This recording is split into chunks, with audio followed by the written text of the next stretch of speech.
I born in Mexico City in 1965 through the generations. As I saw my great-grandmother taught my grandmother, and consequently is how, how they pass those recipes. The curious thing is that they never, we never have found any written material or any written recipe. Everything is just by eyesight and measuring by eyesight, and that is amazing. Up to that point, there was very little opportunity for women in Mexico. For example, my mom cannot read and write, and things like that, and my grandmother cannot read and write either. I wish they would have the same opportunity. Well, now it's better, the same opportunity as women have here in America. That's for sure what we need in Mexico. Give more opportunity to women. It was not easy. I had my first responsibilities, and one of the things that vividly remember, be taking care of 100 goats. I say goat herder, and learn how to milk the goats and the cows. That was very challenging, and well, everything was wonderful, because I mean, it was a lot of work to produce the meals, but everything was wonderful, very earthy, and we around 6 o'clock in the evening we put an istamal, which is the corn, the dry corn, and then in the morning around 5 in the morning, my grandma would take her corn, nistamal by now, and go to the mill and ground it, and that would be the masa to make tortillas and for the day. So you will see this clapping, or in the metate, so that means that's the sound of life, because that she's making tortillas, and then after that in the morning, when we were lucky, we can have a couple eggs and make a little salsa. A train that my uncle helped to build the rails. Luciano Ortega is his name. Who we know the 30 years later, I would get on that train and come over here that way. So I didn't have any idea how it be or nothing of that. I have never been outside of Puebla or Mexico City, so it was all new for me. How it was going to be.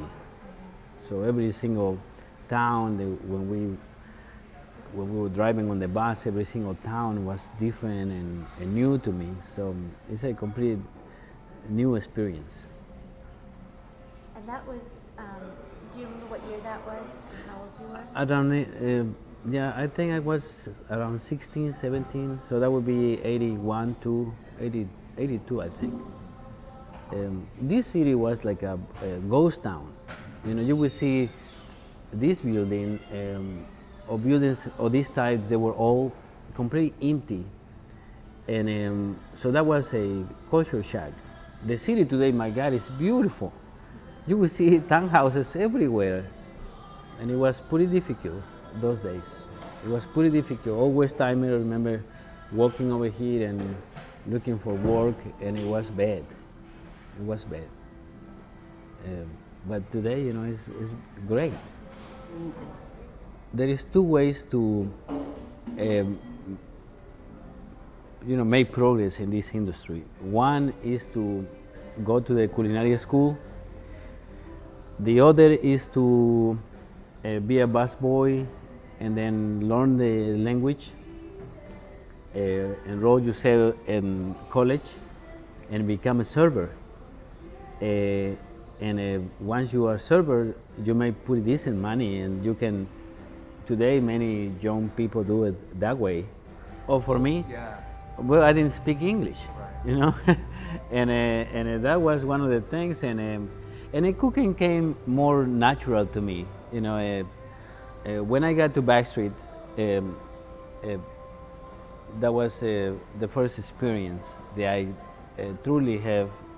The owner was wonderful, and then she asked me if I want to work as a cook or pre-cook or whatever, and I told them sure. I never say no. Well, it's a wonderful feeling.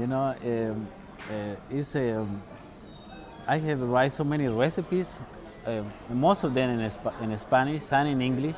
I can write a little bit now, but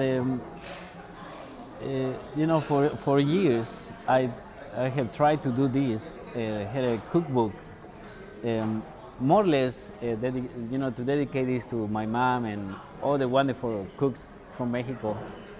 They have now have the chance to, write wonderful recipes. So that's the reason I did it, and it's a dedication to all these wonderful ladies that I knew and great cooks of my country.